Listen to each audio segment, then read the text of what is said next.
What is chemicalization in Christian Science? Hi, my name is Julie. I was born into the Christian Science, church, and religion, and after 40 years, I went my own way. And I feel that got me back to a deeper understanding of Mary Baker Eddy's original teachings. And one of the things she talks about is chemicalization. You know, since we think we're a matter body, we think we're the human personality, but we're actually soul, spirit, life, truth, love. We are those things. We're not spiritual, we're spirit. Being spiritual is kindergarten level Christian Science. God is spirit and you are spiritual. That's what we teach the kindergartners, that which we teach brand new Christian Scientists. But as you progress, you learn that there is only one. So there's not God and man. There's not principle and idea. There's just one. And in Mrs. Eddy's original teachings, she says, you are not man or woman, you are the soul. And men and women are the ideas of you. And so she put the truth there, and it's available to us when we're ready. But the truth is we are soul. And what we're seeing, our thoughts, the men, the women, the people around, that's our thoughts. That's what's going on in consciousness. And so you can imagine just knowing that you're spirit or soul, knowing that you're not matter. You're seeing ideas, and some people call those ideas matter and substance. Well, it's called matter and substance, but are they substantial? You know, according to Mrs. Eddy, there is no life, truth, intelligence, or substance in matter. All is infinite mind and its infinite manifestation. So everything's going on in infinite mind, which is us, our mind. So you can imagine all healing then is based on a change of thought, right? Because if we're mental beings, if we're mind or soul, we aren't immortal being healed ever. Our body is never being healed. We never have to treat an arm, a finger, a stomach, a head, because we're never healing the body. We're never healing financial problems per se, or our environment, or, you know, we're never healing things. We're going to the source and getting the proper sense of what's going on. And by gaining that altitude of thought, we start to see the veil of ignorance of us thinking that one way, that we were the human personality and this was my life and this was my body, this is my body, and I gotta, we start thinking a different way. We turn to soul completely, to divine mind, to our true self, and we say, unwind me from my belief that the matter, that the world I see is substantial, instead of stuff going on in thought. And so every time you have a healing, a true healing that is a Christian Science healing, you're going to have a shift in your thought first. And then eventually you'll see it on the body, but by then you won't even care, because the change in your thought, being changed from the inside out, that's what we're going for in Christian Science. That's the meat, that's the key. We're on the ascension path as Christian Scientists, and we're just wanting to allow our divine mind to change us and to transform us and to convert us. Repent, for the kingdom of heaven is at hand. John the Baptist taught that. Jesus taught that. Change your mind. That's what repent means. Have a change of heart and mind. And that's all we're doing. And we got sidetracked as a movement thinking we were healing the body and Mrs. Eddy tells us, healing physical illness is the smallest part of Christian Science. It's only the bugle thought to call to thought and action in the higher range of infinite goodness. The emphatic purpose of Christian Science is the healing of sin. And sin is our belief that we're the human personality, that there is life, truth, intelligence, and substance and matter. And that's me. I'm a body in matter. And so we're changing our minds, but we can't do it on our own from the level that we're at. From the level that we're at, if we do treatments, or if we say, I'm going to be a better this or a better that, or I'm going to not drink because I think not drinking is going to be the key to my healing, or I'm going to not do this and I'm going to have all these do's and don'ts, and I think those will be the key to me being a good Christian Scientist. And we've gotten so confused as a movement that these things that we do or don't do physically, or not taking medicine physically, any of that stuff, in and of itself, does any of that do anything, to our change in thought and change in consciousness? The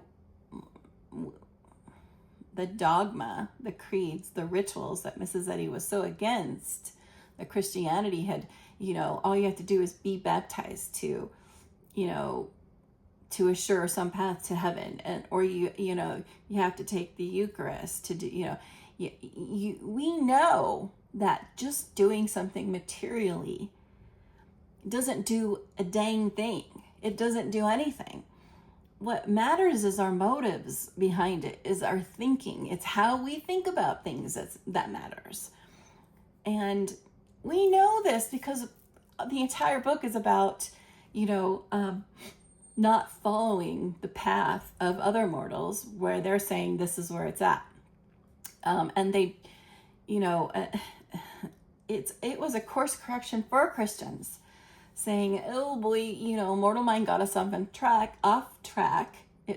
It really confused us, and now we got to get back on track. And don't forget about healing. Mrs. Eddy was like, don't forget about healing. Jesus said, heal the sick, cleanse the leper. It wasn't just about healing sin. And Christianity at a certain time, at the time, was only about healing sin. They didn't know that Christianity was also about healing what we would call illness, which is just really the effect of some out of alignment in thought. So, chemicalization is what happens when you start to have this change in thought, where the truth is dawning on you, the truth of who you are, the truth of existence, and the beliefs that you've hung on to maybe for lifetimes, or for just, this lifetime, or just this period of time. Those beliefs start to lose their traction in your thinking. They have a hold on you right now. A sin is a claim. It's a claim on you. It's claimed you. And the thing is, sin meaning the belief that we are the matter body, that matter is substantial, and that we're the human personality, the ego in matter. It claimed us and we accepted it. So there are, countless, countless, thousands, millions, I don't know how many, a lot, legion, errors that we've accepted, the claims that claimed us, and we accepted it. And so as we start to turn our thought to divine mind, to soul, to God, and we have some willingness, okay, change me, help me unwind from this illusion, from this delusion. When we are open, the truth just, it brings the errors to the surface. And that's, when in Science and Health on page 401, If faith in the truth of being which you impart mentally while destroying error causes chemicalization, as when an alkali is destroying an acid, it is because the truth of being must transform the error to the end of producing a higher manifestation. This fermentation should not aggravate the disease, but should be as painless to man as to a fluid, since matter has no sensation and mortal mind only feels and sees materially. What I term chemicalization is the upheaval produced when immortal truth is destroying erroneous mortal belief. Mental chemicalization brings sin and sickness to the surface, forcing impurities to pass away, as in the case with the fermenting fluid. So mental chemicalization brings sin, error, the belief that you're the personality, and sickness to the surface, forcing impurities to pass away, as is the case with the fermenting fluid. So the truth is bringing these errors to the surface. And what's happening is we have an identity crisis now. That's what we're in. We're in an identity crisis. We think we're the little ego, the human ego, but we're the divine ego, the I am, the only.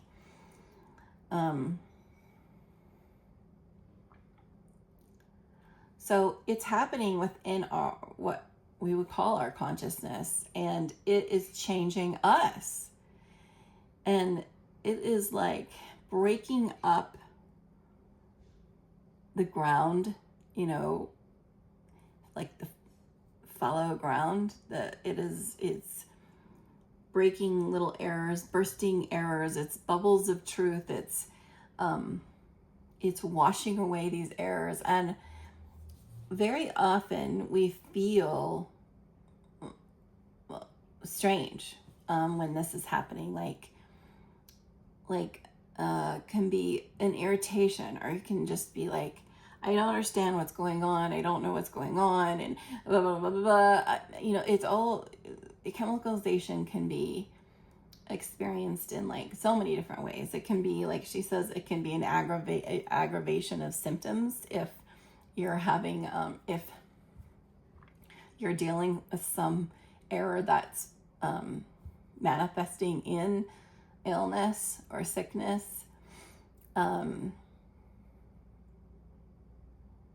So you could have an aggravation of symptoms.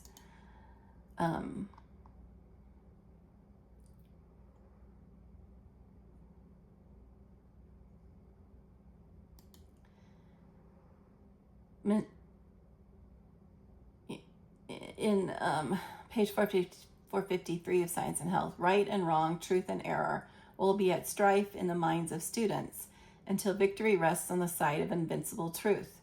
Mental chemicalization follows the explanation of truth, and a higher basis is thus won. But with some individuals, the morbid moral or physical symptoms constantly reappear. She says, I've never witnessed so decided effects from the use of material remedies as from the use of spiritual. Interesting. Teacher students, he must know himself before he can know the others and minister to human needs.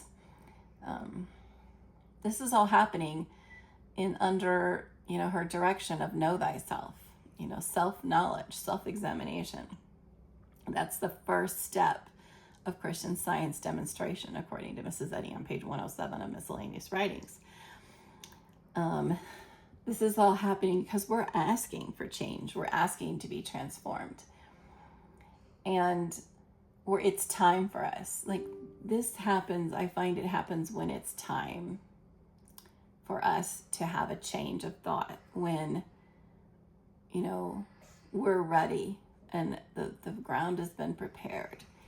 And sometimes it's, the thinking, typically the unwinding process is pretty, it's over time.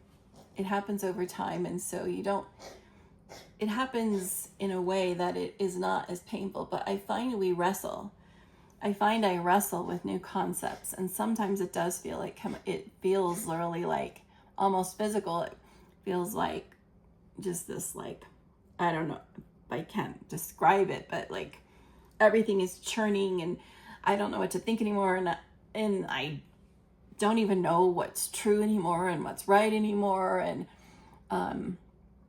it's like it's a total like shift, it like shaking us up and loosening all these errors that are in our thinking so that we can get some breathing space and we can get some distance from them. And there are blinders, these errors that are so entrenched, there are blinders, and there are Achilles heel, and each of us has a different blinder, a different Achilles heel, something so ingrained in us that we would never, like in a million years, even if we were to list all the problems that which you shouldn't do, I don't think, there's no should or shouldn'ts, but I wouldn't list all of your bad, things, unless you're going to list them all your bad qualities and all the bad, and then throw it away. That might be a good exercise, but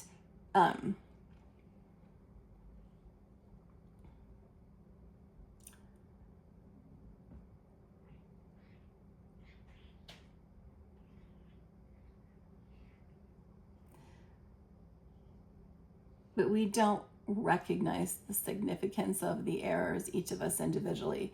Oftentimes you can look at someone else and someone else and you're like, it's very aware they're dealing with this very strong false sense of motherhood. But it's not something we go and tell people, you're dealing with a false sense of motherhood. It's really strong too. And, because that just doesn't work. Having our errors told to us, it doesn't work. It's like, yeah, no. And it almost makes us dig in deeper and be like, no, not even close, and like fight for that error. So I have found through experience, through trial and error, it's not good to point out someone's errors unless you are so divinely led to say something, which we can be. Divine mind has its own process, its own way of healing mankind. And there's really no right or wrongs, this or that.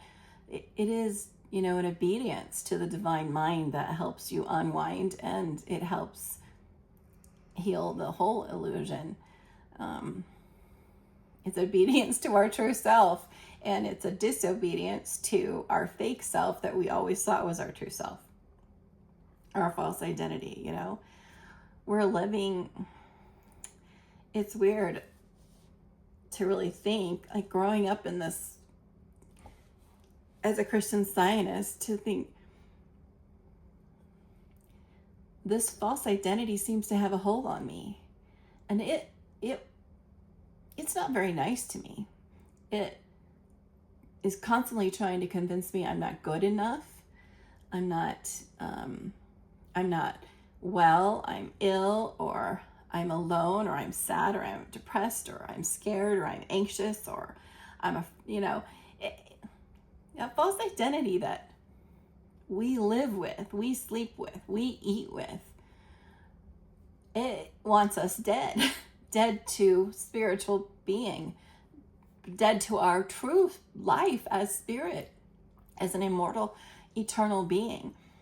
And like, it's so weird that we grow up with that, the truth, this teaching, and we don't really, I never got it until, later in life, when I started saying, I need to learn Christian Science on my own.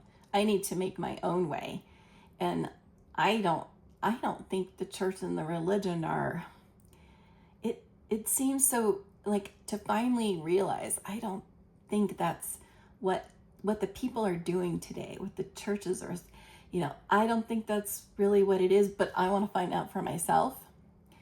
And when you start doing that and finding out for yourself, and letting divine mind teach you, and letting divine mind heal you, and letting, and not in like all of your blinders of dogma and creed and rituals, and not, you're supposed to do this and not supposed to do that, and you're supposed to say this, and not, all of that starts to fall away. Then you really start, it's like the meat of it was always there, but you couldn't see it for for rites and rituals that we don't, as Christian Scientists, think. We don't have rites and rituals. She didn't create any rites and rituals. Oh, yeah. So much tradition in the church, so much. And it's only been, 1866 that she discovered it, 1875 since Science and Health was written. It hasn't even been that long, and look at all the rituals and rites that we've built up just in that short period of time. So when you start to get that space, divine mind is creating space between you and the error, you and the mortal personality, and you start to chemicalization can describe if it's uncomfortable, if you're like, rah, what's going on? I don't know what's up and down and left and right, or if it also describes when people are around you, if you've come so far in your ascension process where the truth is more your daily life. Your daily life seems to just be run by divine mind. You just, what do I need to do here? Oh, I don't know. Listen, follow. And there's not there's just, you live your life as soul, as mind, and not as a human personality anymore. People, when they're around you that are really living, the old life, sometimes they experience chemicalization, and where they're just like, you must be evil, or they think you might be evil, or you might be this or that, or maybe they start going through some kind of waking up themselves, because the presence of truth is it's dissipating their errors, and that's why it's called chemicalization. The presence of the truth is chemicalizing the errors and making them disappear, back into the nothingness of where they came from. Nowhere, nothing. And if it happens for you, if it happens for others, it's always the same. I'm never going to say, do something else. What should I do in this situation? What should I do in that situation? What, there's only one answer. You always turn inward to, soul, divine mind, and get quiet and listen and trust and let go. And, neutralizing thought. I find that I kind of turn off judgment and anything that would say this is good or this is bad or this is right or this is wrong. I go neutral to everything, and I just listen, and that becomes easier over time. And I trust, and sometimes something will come.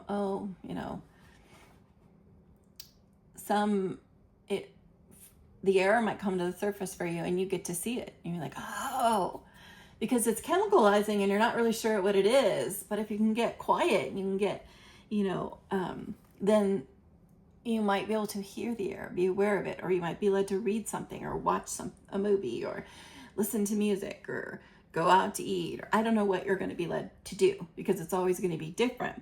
But you just start there where you get neutral and get quiet and listen. And you let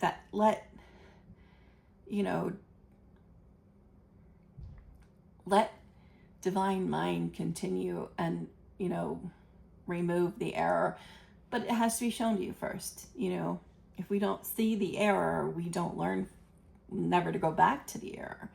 So when the error comes to the surface, we will be shown it. And it might be 100 little errors that over time are coming to the surface, and we saw each one, and then one day, boom, a big error just goes boom, and you're like, oh, okay, I was getting all these hints, and but then they did, and I saw this, and because it sometimes it just takes a lot of unwinding. There's a lot of little errors that are keeping one error just stuck, and so they've loose by having seen all those little errors that loosens things up, and that one big error that seems to be your Achilles heel, your blinder just goes, and it's gone.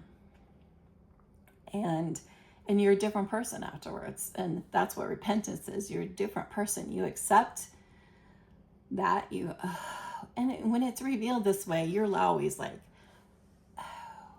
when someone tells you your error, no, it doesn't work that way, because you either like feel really bad, or you think, oh no, I get it. Or if you come up with a list of your errors, it doesn't work that way. But if it's revealed in this process of unwinding, then it just is so clear, and you don't feel guilty. You don't go, oh shoot, I shouldn't have done that, and oh, I shouldn't have thought that way. It doesn't come with guilt. It comes with freedom. It comes with like all of a sudden chains are breaking free. You might cry, you might laugh. I cry a lot when these come to the surface. Sometimes I laugh, a nutty laugh, and sometimes nothing, but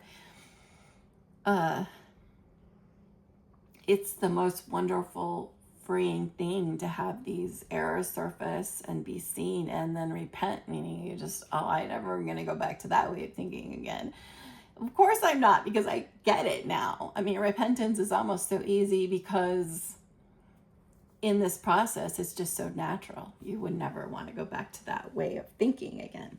It's a total change of heart and mind.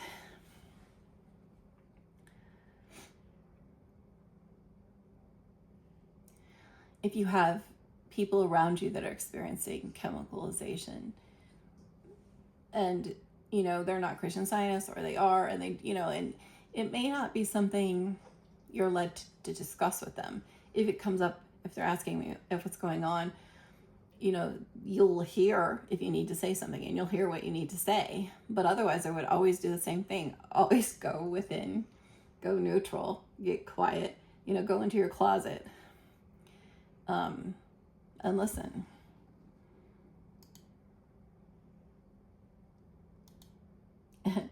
On page 540 of Science and Health is immoral chemicalization, when the symptoms of evil, illusion, are aggravated.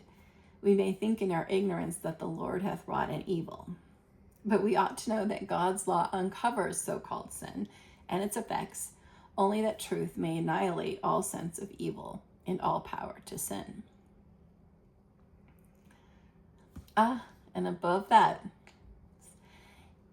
is the marginal heading on this is cleansing upheaval. In Isaiah, we read, I make peace and create evil. I, the Lord, do all these things. But the prophet referred to divine law as stirring up the belief in evil to its utmost. When bringing it to the surface and reducing it to its common denominator, nothingness, the muddy riverbed must be stirred in order to purify the stream. Oftentimes, we're used by divine mind to do the stirring. A muddy riverbed must be stirred in order to purify the stream. She doesn't say, well, some Christian Scientists have to be stirred and some don't, and you really don't have to. You don't have to go through this if you know it's not real, if you know the error is not real. This cleansing upheaval is Christian Science. It is what, it is what brings the freedom of life as soul, as spirit.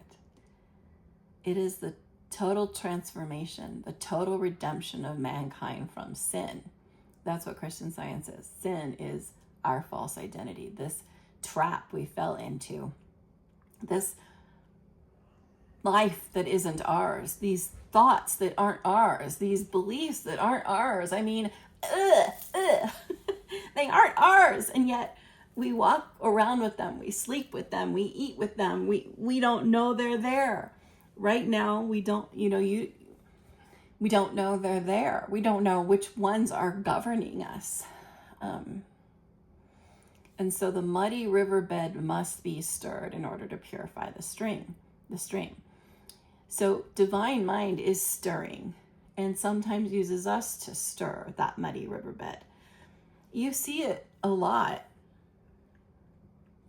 in the world when there is some upheaval that causes people to think differently, that put such a jolt into their life, such a, that they're forced to think differently. They cannot. COVID is a good example. Divine Mind didn't bring COVID, but COVID, if looked at correctly, was stirring a muddy riverbed.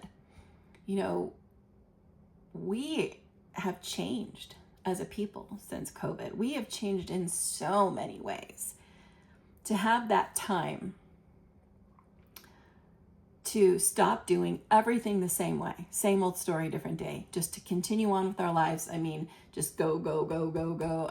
Our lives, especially, all over the world, we just go, go, go, go, go, and we don't stop, and we don't rest, and we don't think, and we don't, to have this moment where we got to stop all that for a bit and think differently. Yeah, not all, we still have a belief that a lot of bad came out of it. But I don't know, time will tell. It's interesting time will tell how, but the shift was deep that we as a people, as a world felt. We felt it. You felt it. Things were different, and it wasn't easy. It wasn't going through these things. It isn't easy, my path from sense to soul, which obviously is still going on. It wasn't easy. I got married late in life, had 2 stepchildren that lived with us, had a mother-in-law with Parkinson's and dementia that I wound up taking care of for 3 years, all within the first, all the beginning of the marriage. My husband, as soon as I finished taking care of my mother-in-law, my husband got ill, had a heart attack, stroke, lost his job. We had to declare bankruptcy. And I've had other events large like that occur. And everything, yes, it wasn't brought here. It wasn't caused by God. But disruption never is caused by God. But disruption occurs when our thought is out of alignment with the truth, but we have a deep, deep, deep desire to have truth, to know the truth, it is like we want the truth, and the truth is like, I'm coming up.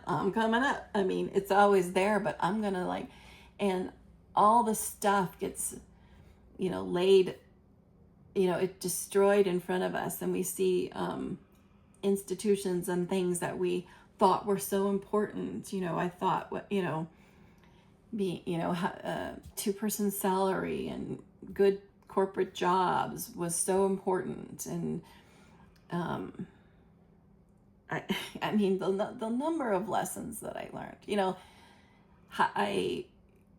to take care of someone who's incapacitated for 3 years, off and on, most of 3 years, to feed them, to bathe them, to clothe them, to and to coming, for me, I was pretty self-centered when all these things started happening to me. And I kept asking, why is this happening to me? Why is this happening to me? But I know the answer now is because I didn't want to be comfortable in error. in the belief that I was the personality and I was living a life of a personality, and I had my family as personalities, and I was trying, like everyone's always trying to make their little world perfect, but it was like divine love was saying, it's not going to be perfect the way you're doing it, the way you're thinking, the way you believe all this stuff, the structure of everything is the reality. It's not going to be.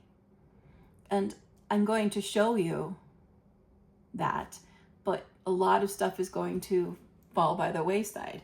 And you could call what I went through, all the Jacob wrestling with the angel moments, chemicalization, because it was when you wrote so deeply entrenched in your way of thinking, and then you want the truth, you want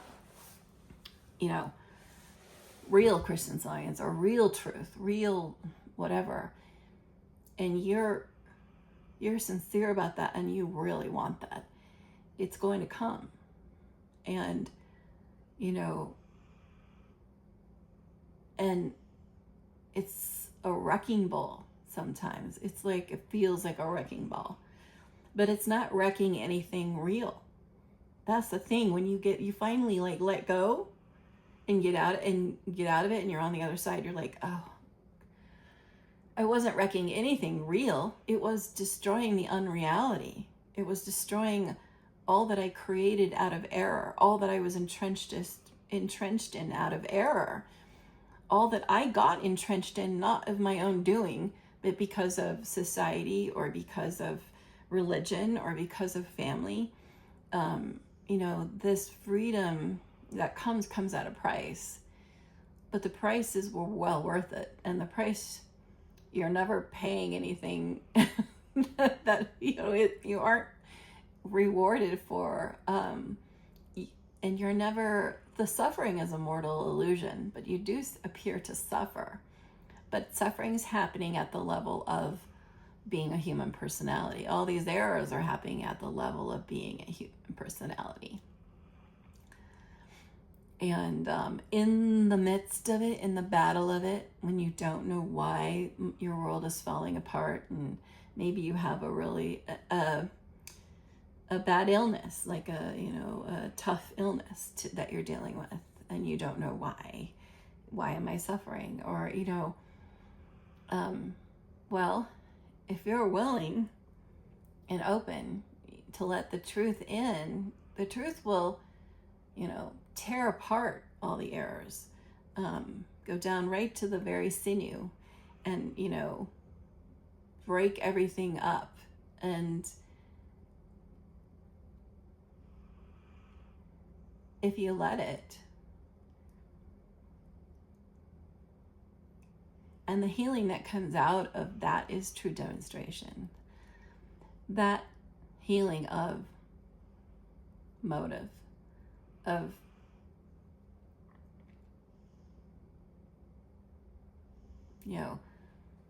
that's true demonstration. And yeah, you will see physical healing, but you don't need to get all excited about that. You don't even need to make a big deal of it. What you will be grateful for is the change of heart and mind, and the freedom. And you're like, oh my gosh, I can't believe I thought that. I can't believe I lived like that. I can't believe, and it may be, and it comes in what comes out of it is not what we expect. Things that are coming out of COVID, we still are looking at them, some of them, and saying, oh, that's really bad. But only time will tell. The things that come out of this disruption, when we're ready to,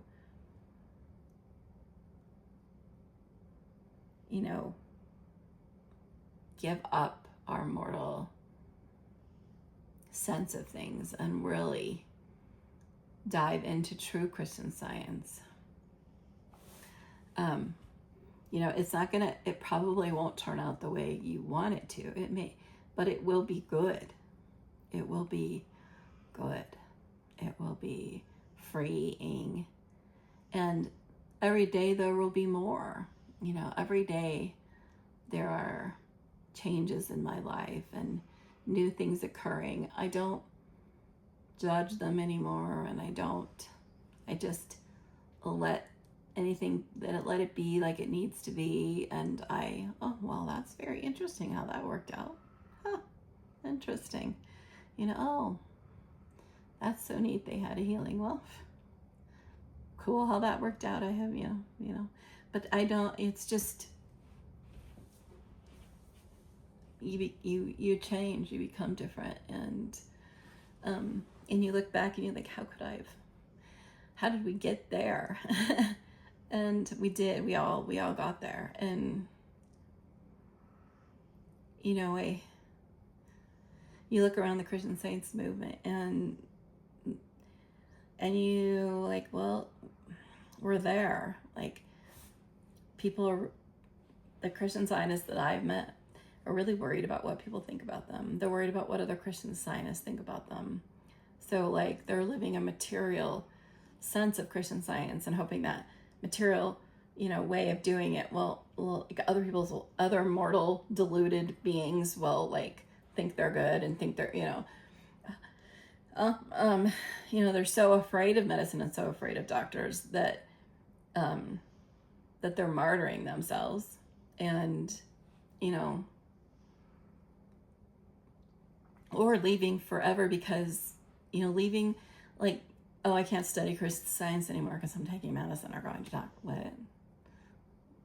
Like they leave because they think that that's what it is. That, oh, I'm no longer a Christian Scientist if I take medicine or go. And it's all about status. People and women keep their maiden names in their names because they're so concerned about I hope you know that I'm from a good Christian Science family, and I'm a 4th generation Christian Scientist, and that my family's well known in the church, and and so if I don't keep my middle name, people aren't going to know how good I am, or how high up I am, or how long I've been in. They use Christian Science to make their kids go to the best schools, get the best jobs. They're trying to use it to make their lives perfect. They're trying to use it to be wealthy. They're trying to use it to keep their wealth.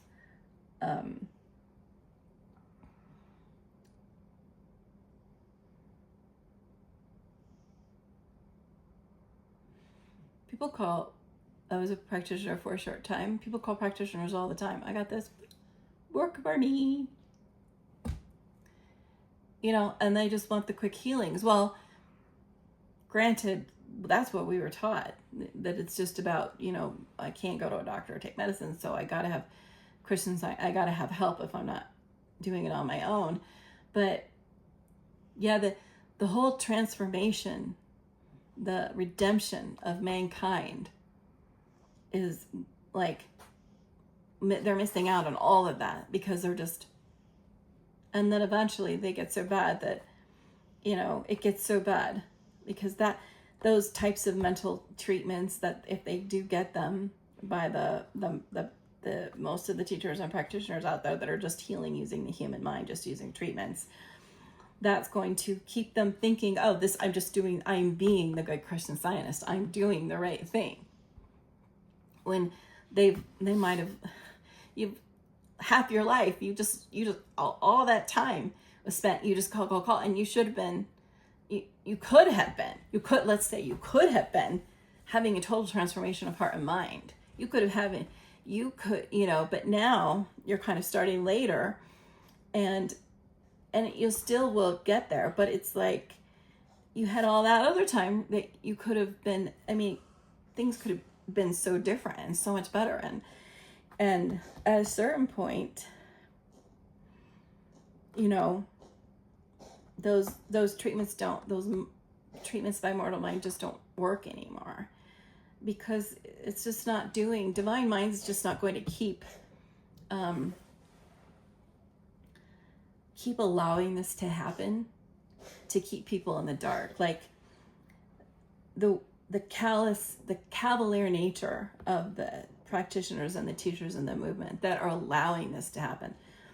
Most of them are allowing you to believe that that's all you need to, that's okay, that you can just keep calling and getting help, and that's what we're set here for. But that's not true. It is about your own personal individual ascension out of the human personality, and their cavalier attitude by not knowing that themselves and not warning you that, I'm going to be giving you a treatment using mortal thinking.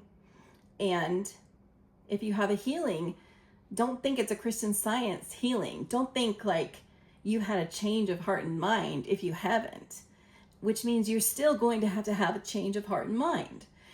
You're still going to have a transformation. And whatever the error is that that error is that we saw experienced as some kind of disease or whatever, it's still there, that needs to be handled. It still needs to be, worked out of. And, listen to God, and it'll come up, it'll surface, and you'll it may change your whole life, but that's a good thing.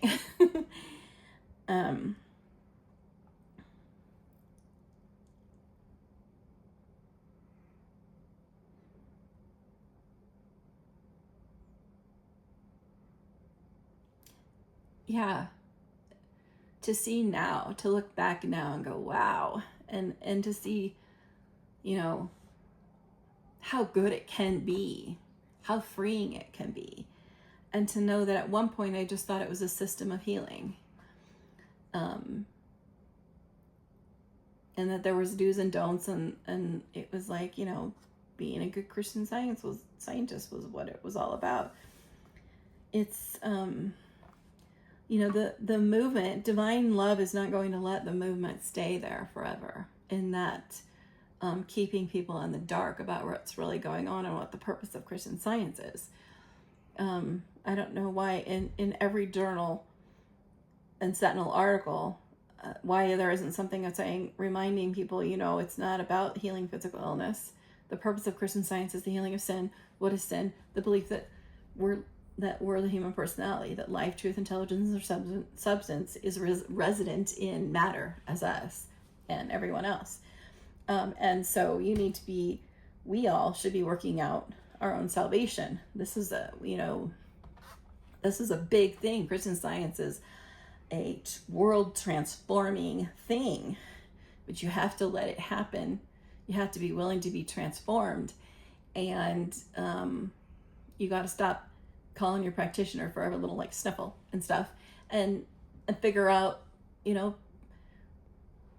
what you really want to do, and what's important and what's not, and what really is just stupid stuff that we picked up.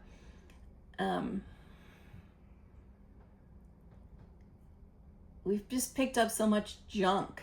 Is like Mortal Mind's like, oh, let's just heap all this stuff on the Christian Science because they have the truth, but we're just gonna make sure it's hidden.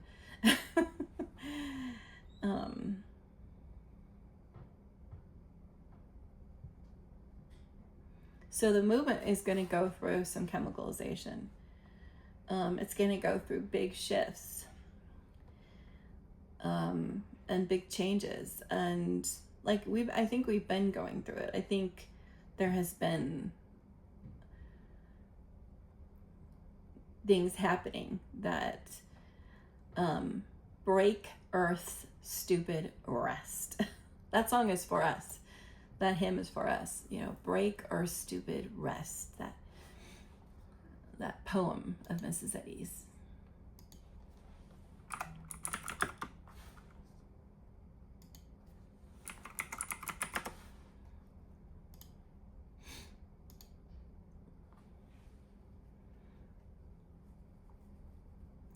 Hymn, 304, 305, 306, Thou wilt bind, divine mind will bind the stubborn will, our stubborn will.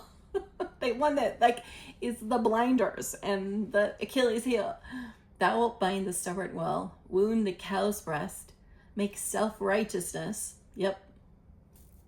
self-righteousness be still, break earth's stupid rest. That's what the truth does. We call it the Christ in Christian Science. But it gets confusing to people, like, oh, there is a Christ, there is God, there is man, there is the Holy Spirit, there is... No, it's all one. It's just different names we give to different pieces of it. So the truth that's coming up and destroying the errors, creating the chemicalization, we call it Christ. The voice we hear, we call it the Christ. But but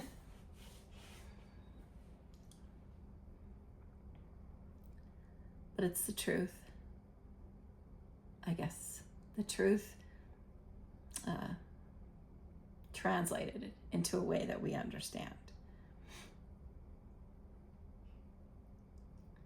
So Earth's stupid rest is going to be broken, and it's being broken. And it's been being broken since, but that we have to allow, and we have to, that's where, like, being neutral to things and as they're going on in the world.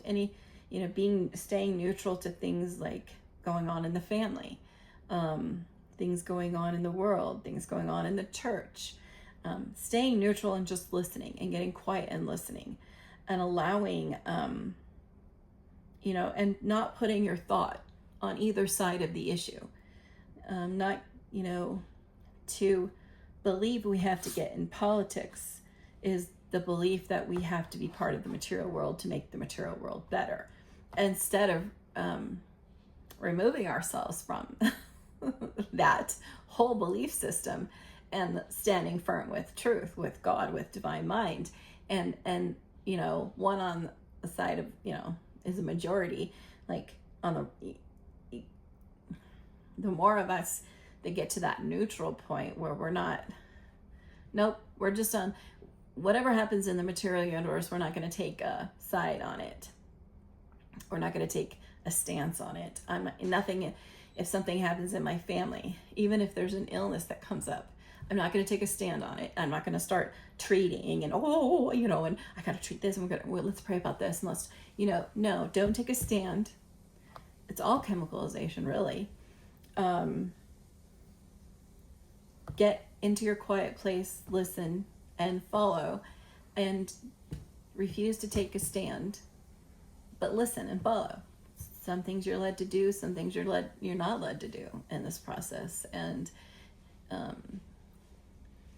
staying out of it humanly or personally, like from the, putting your thought on either side and saying, oh, so bad, oh, so good, oh, they need this, oh, they need that, oh, we need, it's always tempting when chemicalization is occurring with a family member, or they're struggling with something. It's tempting to think what they need, but it's really between them and them and them and the divine. It's the divine mind working out and purging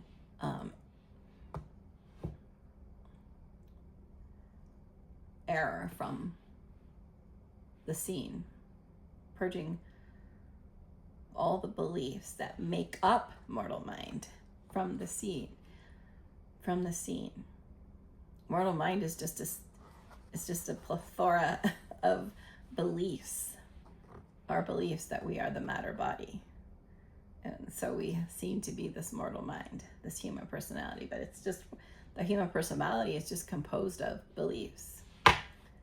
But many, many, many deeply held beliefs that even right now, we're not aware of the depth of that, deeply held beliefs until we, and we become willing, and until it's time for those beliefs to be, set aside. John the Baptist, that's what he was teaching: make the way straight.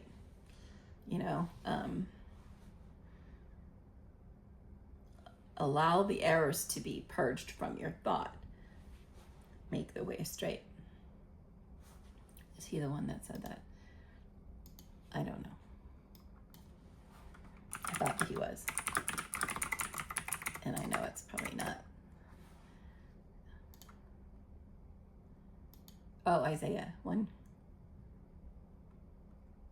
Oh, yeah. Isaiah. The voice of him that crieth in the wilderness, prepare the way of the Lord. Make straight in the desert a highway for our God. Every valley shall be exalted, and every mountain and hill shall be made low. And the crooked shall be made straight, and the rough places plain. And the glory of the Lord shall be revealed. And all flesh shall see it together, for the mouth of the Lord hath spoken it. That's from Isaiah.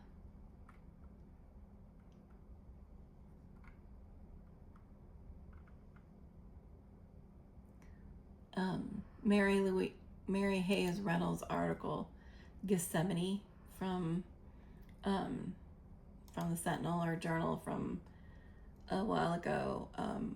You can get it, you can just Google Mary Hayes Reynolds, or is it Louise Hayes Reynolds? You can Google it with the word Gethsemane, and you can, I think, read it for free on the Mother Church website. You can read one article for free every once in a while out of the, it's called The Way of Gethsemane, Gethsemane, by Lucy Hayes Reynolds. It's the Journal of 1945, page 167 of the journal. You can look in the bound volumes too, but